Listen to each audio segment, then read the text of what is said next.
The big story today, it's that wind chill as you're heading out this morning. Frigid, likely the coldest feeling that you are going to be dealing with over the course of this week. We're talking about 1 degree above zero. That's what it feels like right now in D.C. It was at 0 earlier this morning, so we're seeing at least a little improvement out there. 8 below zero is what it feels like right now as you're heading out in Hagerstown. 9 below Martinsburg, double digits below zero back over towards Kaiser, coming in at 11 degrees below zero. Let's talk actual air temperatures. What is going on right now?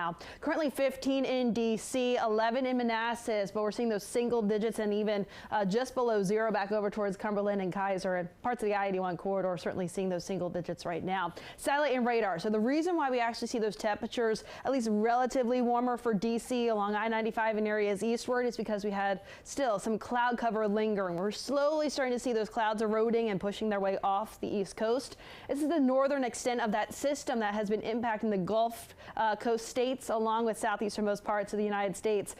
So again, northern extent, but we're seeing that high pressure still sticking around. That's keeping us dry and quiet back here locally. Still not so quiet across parts of the southeastern United States, back over towards the Carolinas. Still dealing with some wintry weather back across parts of the coast of South Carolina, North Carolina too. Virginia Beach earlier this morning did see accumulation, but we're also talking about some historic snowfall across parts of the Gulf Coast. We're talking at least a foot of snowfall back over towards New Orleans, and even about 10 inches for Baton Rouge, about 8 inches of snowfall. Yeah, we're talking snowfall out towards Mobile, and then 9.5 inches back over towards parts of the Florida Panhandle. Houston, about 3.5 to 4 inches of snow fell out that way. So we're talking about historic snowfall, and that's likely now a sheet of ice considering temperatures are still hovering well below the freezing mark in those areas that did just receive that historic snow. Still talking right around 20 degrees currently in New Orleans. Back here locally, we're just a few degrees colder than that, if you can believe that. We're 15 in D.C., but much colder.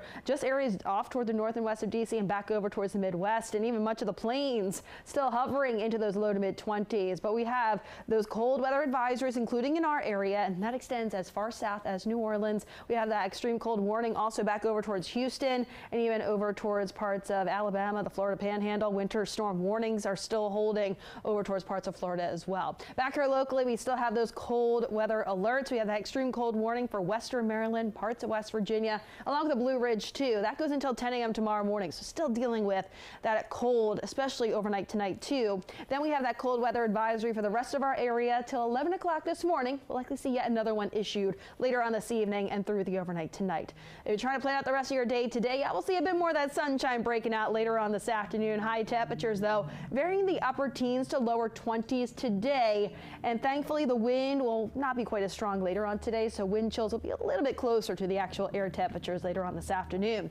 Now later on this week, we're finally above the freezing mark tomorrow. That continues into Friday, and we'll continue to see that gradual warming trend through the weekend. Finally seasonable just in time for Sunday. Shanika, what are you seeing on the roads? All right, let's head out to Prince George's County.